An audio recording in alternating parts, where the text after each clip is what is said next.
Assalamualaikum warahmatullahi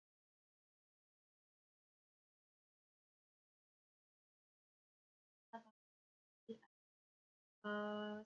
Mengerjakan UAS Big Data Analytics dan kamu.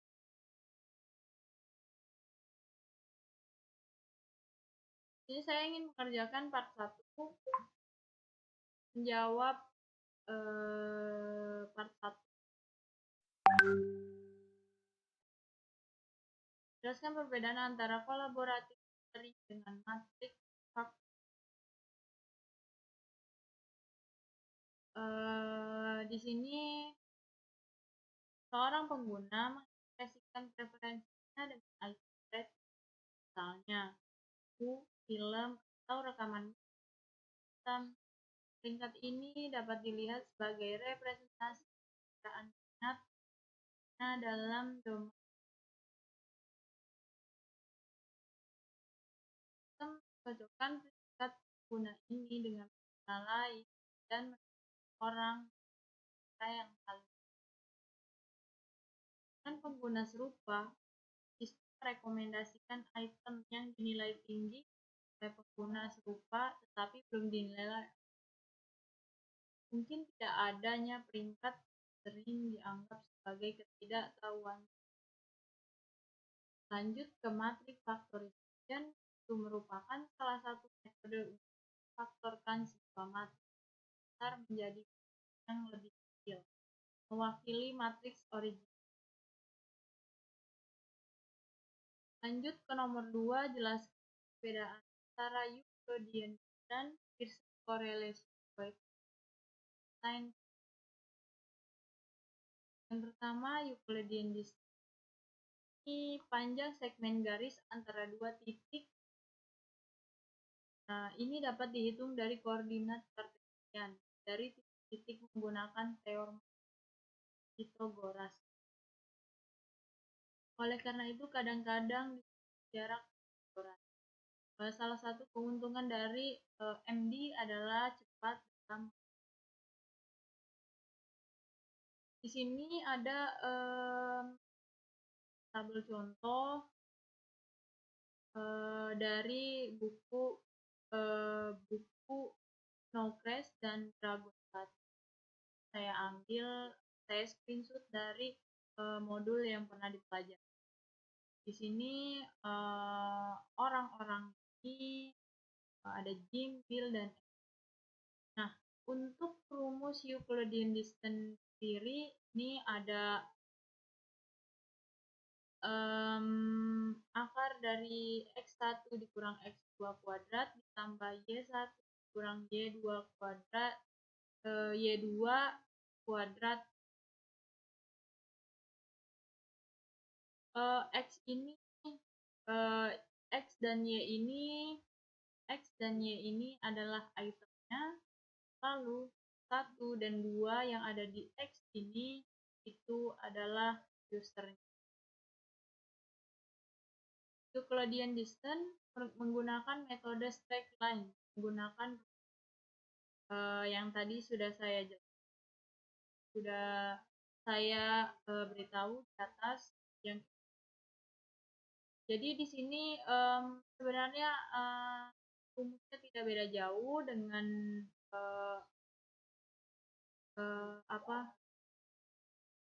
Manhattan distance. Nah, di sini cuma yang di Euclidean ini ditambah akar. Jadi jika dihitung, maka kita akan tahu jarak di antara masing-masing itemnya. MD dan D. Jadi Manhattan distance dan Euclidean distance tidak bagus digunakan ketika datanya nggak lengkap. Jadi data-datanya atau nilai-nilainya ini harus ada.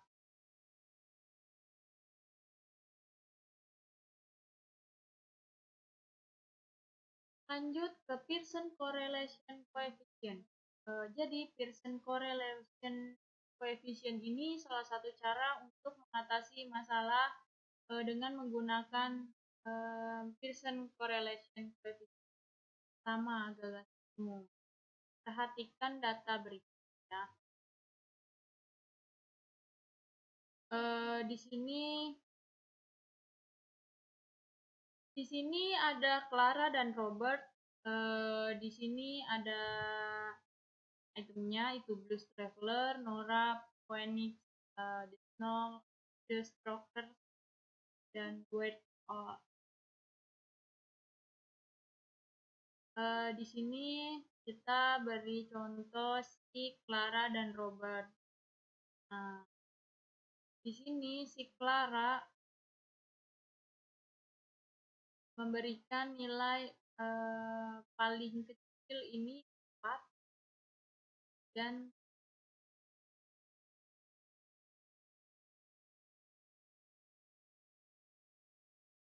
yang paling besarnya 5. Lalu si Robert ngasih 1, 2, 3, 4, dan jadi seperti yang rumus tadi ya yang kita goras.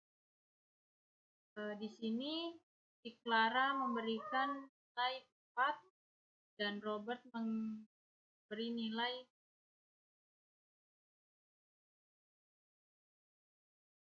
dan si 4,5 berarti si Clara memberikan nilai 4,25, si Robert 2. Jadi ini straight line. Jadi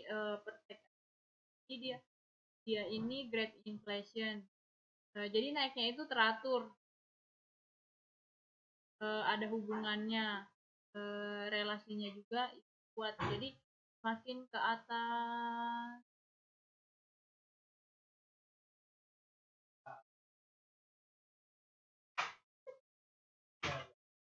lanjut ke cosine similarity itu rumus terakhir. Rumus ini sangat populer dalam mengembangkan teks, tetapi juga digunakan dalam collaborative filtering. Di cosine similarity, untuk melihat kapan kita dapat menggunakan rumus ini, katakanlah saya mengubah contoh saya sedikit. Kami akan melacak beberapa kali seorang track lagu tertentu dengan menggunakan informasi itu untuk berdasarkan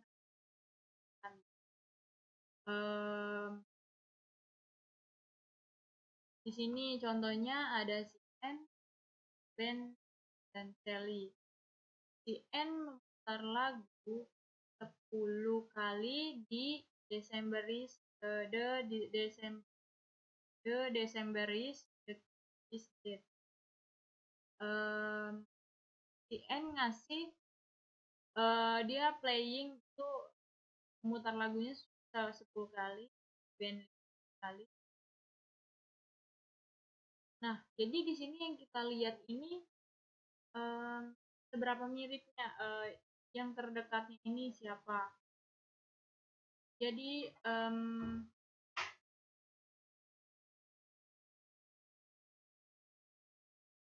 dalam lagu ini mana yang paling terdekat, mana yang terdekat, misalkan 5 dan 6 dekat, 27 dengan 32 dekat.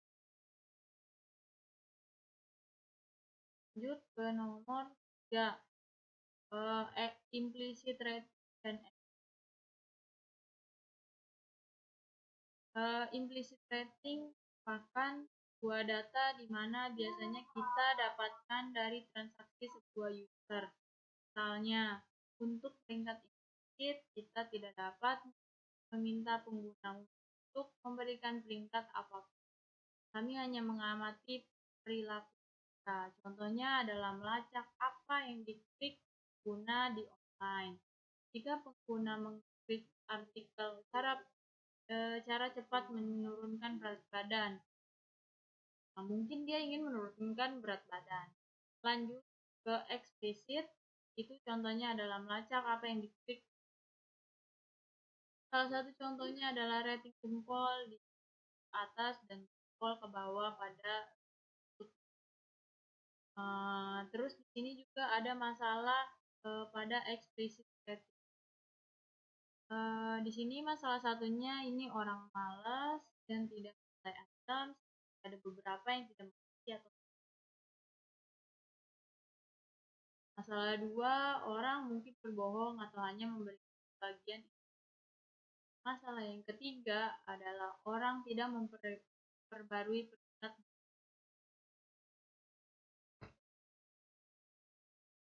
Lanjut ke nomor 4, ini jelaskan apa yang dimaksud dengan matrix factorization. Jadi matrix factorization adalah salah satu metode untuk memfaktorkan sebuah matriks yang besar menjadi matriks yang lebih kecil yang mewakili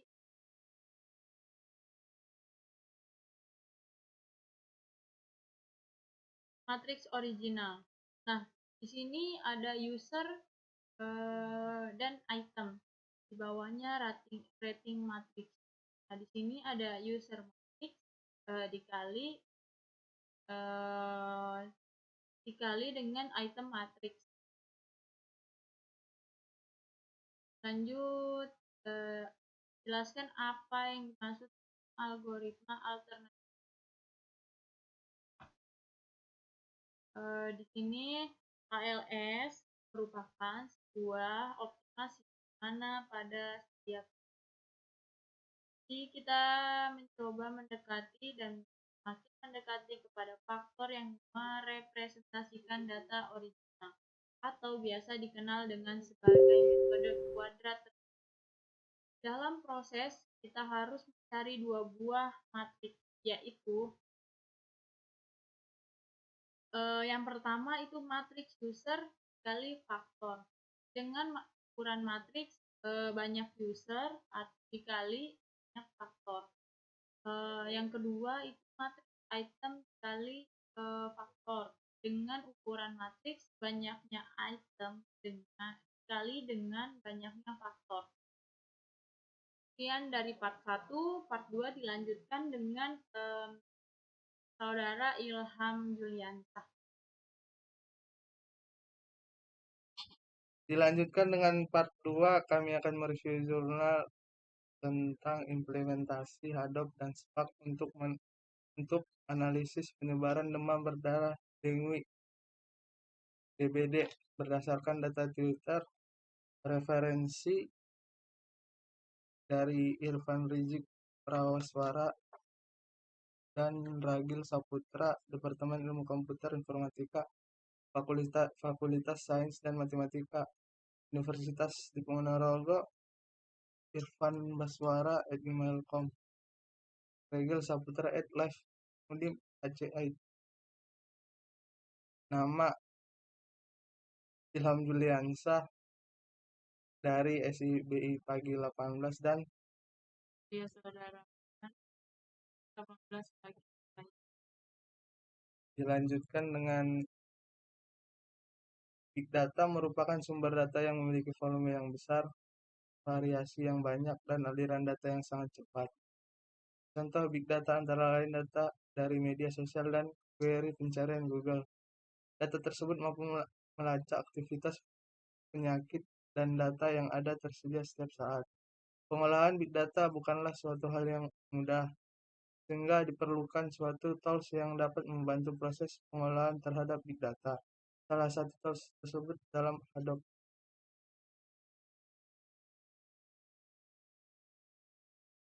1. Jelaskan tema dari jurnal yang Anda review. Penelitian yang dilakukan oleh Ranjan 2017 menyatakan bahwa Hadop lebih scalable dan efisien daripada RDBMS tradisional. Selain itu, penelitian Ranja yang menyatakan bahwa Hadop mempermudah untuk proses pengolahan data dalam waktu yang singkat. Namun, pengolahan data menggunakan Hadop belum maksimal. Saat ini diperlukan pengolahan data yang lebih cepat untuk memenuhi kebutuhan pengolahan data. 2. Jelaskan masalah dari jurnal yang Anda review. Permasalahan jurnal. Permasalahan permasalahan yang muncul yaitu apakah penggunaan Adobe dan Spark secara bermanfaat dapat digunakan untuk mengolah big data serta apakah pengembangan tersebut menghasilkan performa yang baik dan efisien. Oleh karena itu, pada penelitian ini dilakukan penerapan Adobe dan Spark untuk plotting tren dan pemetaan kejadian penyakit. Plotting tren dan pemetaan dilakukan pada kasus demam berdarah dengan DBD di beberapa negara di Asia Tenggara dengan data yang didapatkan dari media sosial atau Twitter. 3. Jelaskan metode, algoritma, dan tools yang digunakan dalam jurnal yang Anda review. Dari penelitian perancangan implementasi Hadoop dan Spark. Install Hadoop dan Spark sebagai lingkungan big data penelitian pada Mastodon dan Flavenode. Melakukan konfigurasi untuk tiap node agar dapat saling berinteraksi. Desain arsitektur sistem. Gambar berikut arsitektur sistem.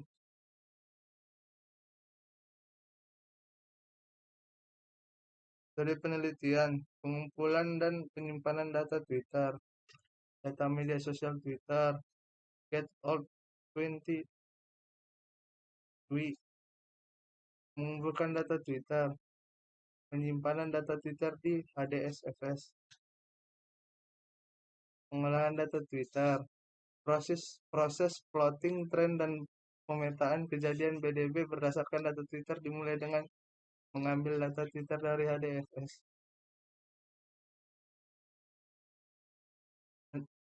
Terakhir, skenario pengujian Hadoop dan Spark dan gambar dan contoh gambar berikut.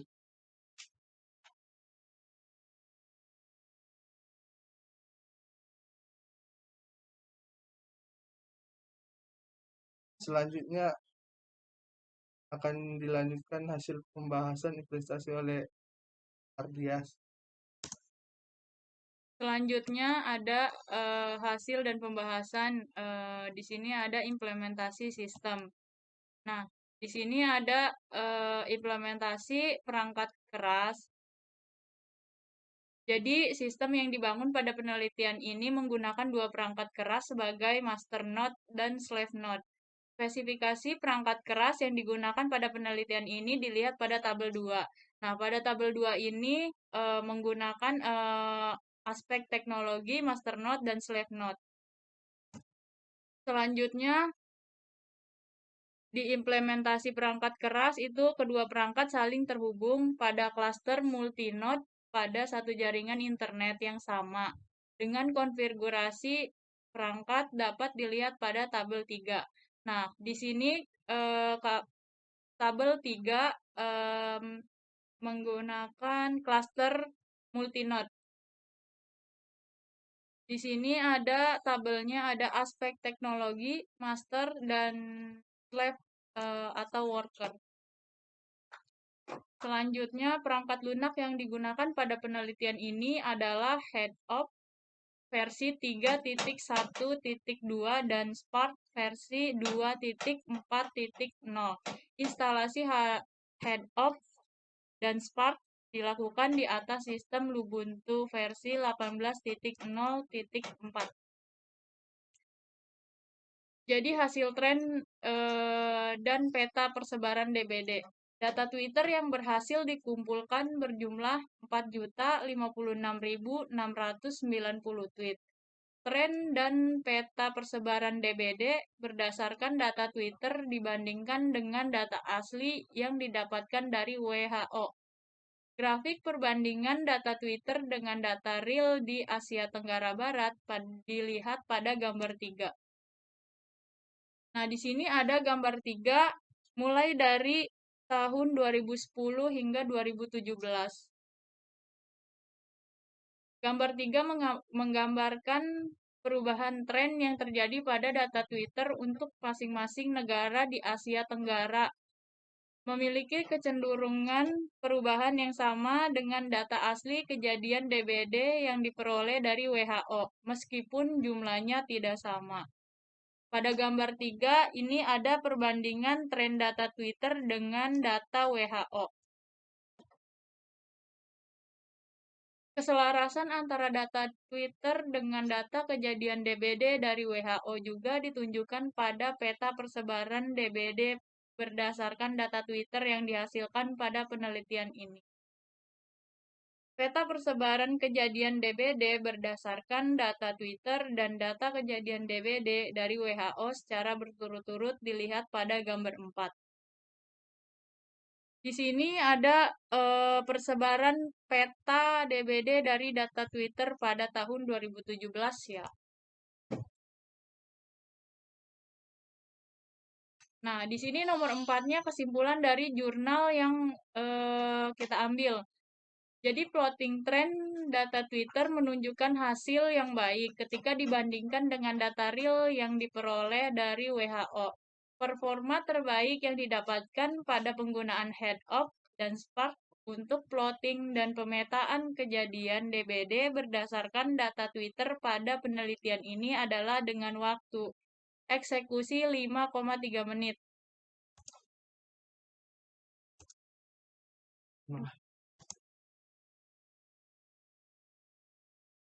Performa terbaik ini dapat dicapai dengan mengalokasikan memori eksekutor 3 GB dan memori scheduler maksimum 4 GB untuk masing-masing node. Alokasi yang lebih besar dengan menggunakan data yang sama pada penelitian ini menghasilkan hasil yang sama. Selanjutnya part 3 dilanjutkan dengan video yang berikutnya. Terima kasih.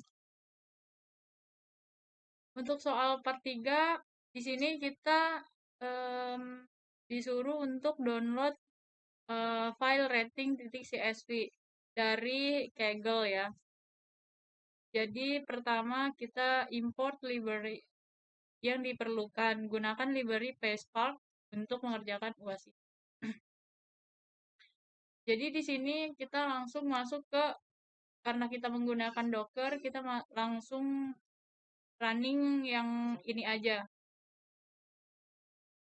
From PySpark.sql import Spark session. Lanjut from PySpark.sql import function as f. Spark sama dengan Spark session titik builder fname. Di sini kita namain UAS script small karena menggunakan yang small, get or create.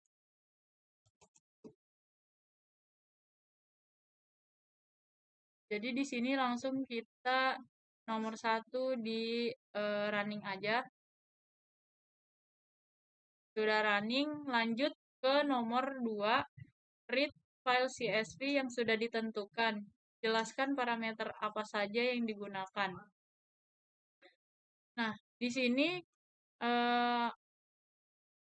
rating sama dengan spark.read CSV. Di sini parameternya menggunakan pet rating small.csv, save sama dengan koma, either sama dengan true, quote sama dengan kutip 2 kutip. Skemanya user ID integer, movie ID integer, rating double, timestamp integer.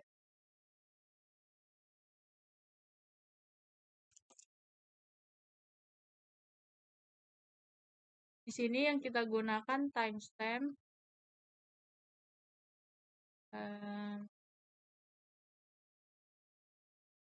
Lanjut ke print skema yang digunakan. Di sini rating titik print skema. Nah, di sini ada user ID integer, movie ID integer, rating double, timestamp. Semuanya true. Terus di sini masuk ke drop column atau field yang digunakan. Lanjut untuk nomor 4 ya. Drop kolom fill yang tidak digunakan. Di sini kita tidak menggunakan kolom timestamp. Jadi di sini rating sama dengan rating titik drop. Di sini buka kurung kutip 2 ini nama kolomnya. Terus panggil lagi si rating titik print skemanya. Nah, di sini timestamp-nya hilang, jadi tinggal user ID, movie ID, dan rating. Timestamp-nya hilang.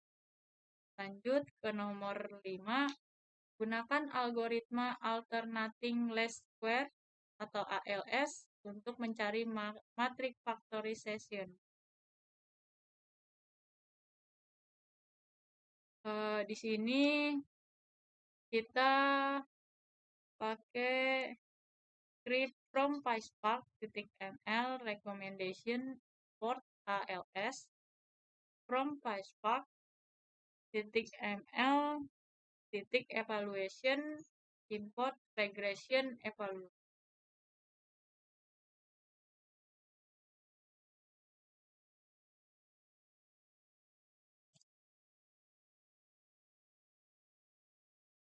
From PySpark.ml evaluation import regression evaluator. Nah, udah selanjutnya nomor 6 sampai 10 bisa dilanjutkan dengan Saudara Ilham. Ya, selanjutnya dilanjutkan oleh saya, Ilham Juliansyah. Nomor 6, gunakan prosentase data latih dan data tes data file 0.7 dan 0.3.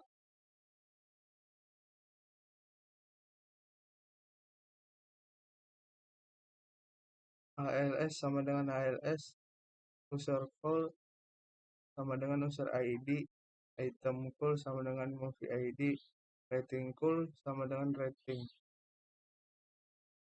Trading data, validation data, rating titik random split. Maka data yang dibutuhkan adalah 0.7 dan 0.3. Terus kita running untuk menampilkan hasilnya.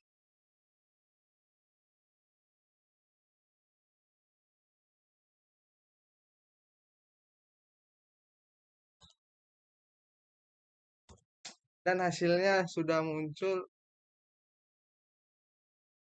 sudah running, dan kita lanjutkan ke soal nomor 7.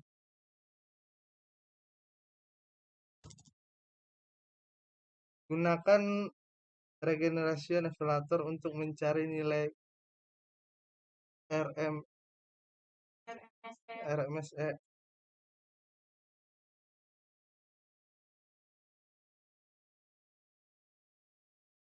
MSE sama dengan evaluator titik evaluated buka kurung prediction titik NA titik drop print buka kurung RMSE. Ya, kita running.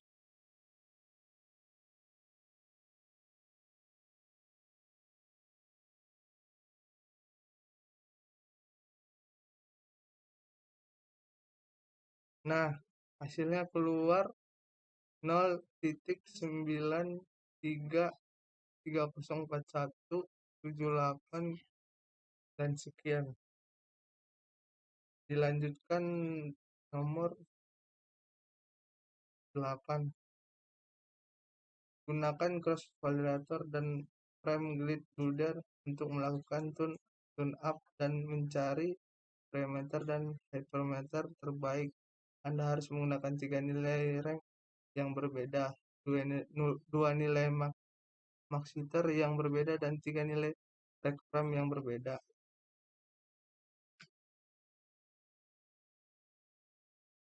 from PySpark titik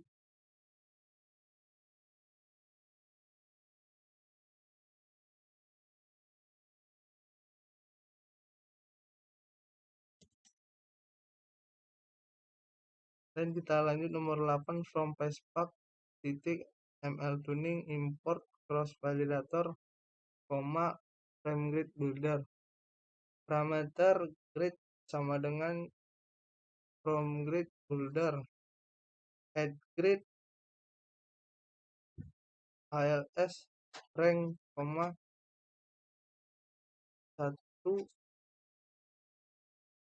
5, 10 tambah 3. 8. Gunakan cross validator dan param grid builder untuk melakukan turn up dan mencari parameter dan hypermeter terbaik. Anda harus menggunakan 3 nilai rank yang berbeda, 2 nilai maxiator yang berbeda, dan 3 nilai ragam yang berbeda. From PySpark titik ml titik tuning import cross validator, frame grid builder. Parameter grid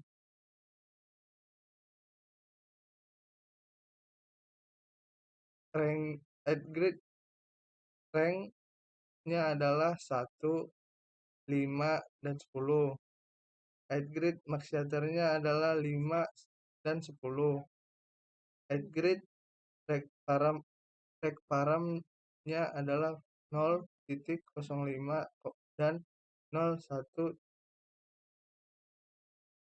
dan 0115. Ya, dilanjut dengan running.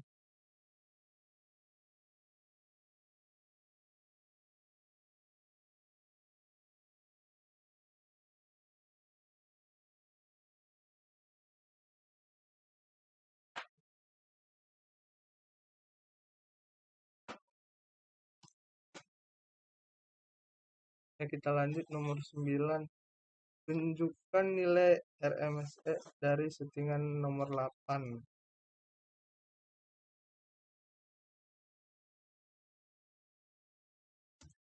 Charge validator sama dengan cross validator.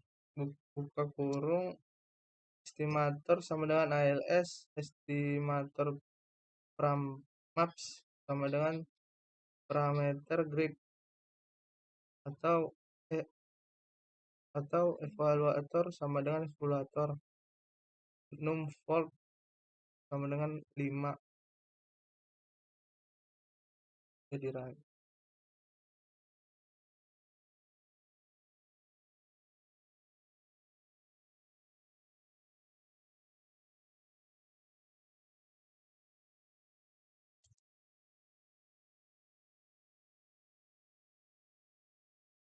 Ya, sudah running dan hasilnya sudah keluar. Kita lanjut ke nomor 10. Nomor 9. Tunjukkan nilai RMSE dari settingan nomor 8. RMSE sama dengan evaluator titik evaluate kurung prediction titik NA titik drop print RMSE.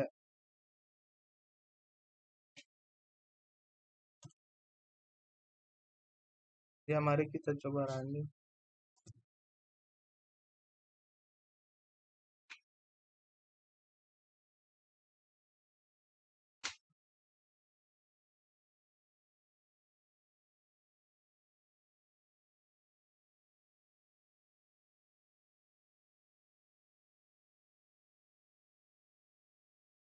Ya, hasilnya keluar 0,9800 dan seterusnya. Kita lanjut nomor 10.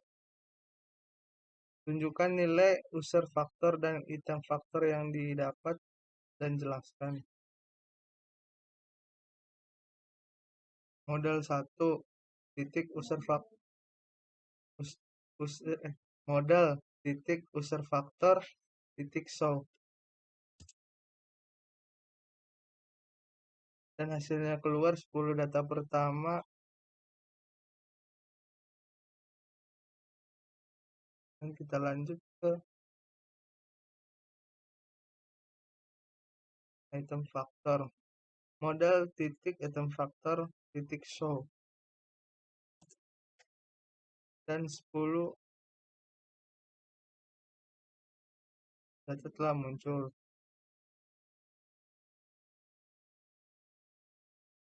Ya, sekian penjelasan dari kami berdua, kurang dan lebihnya mohon dimaafkan. Assalamualaikum warahmatullahi wabarakatuh.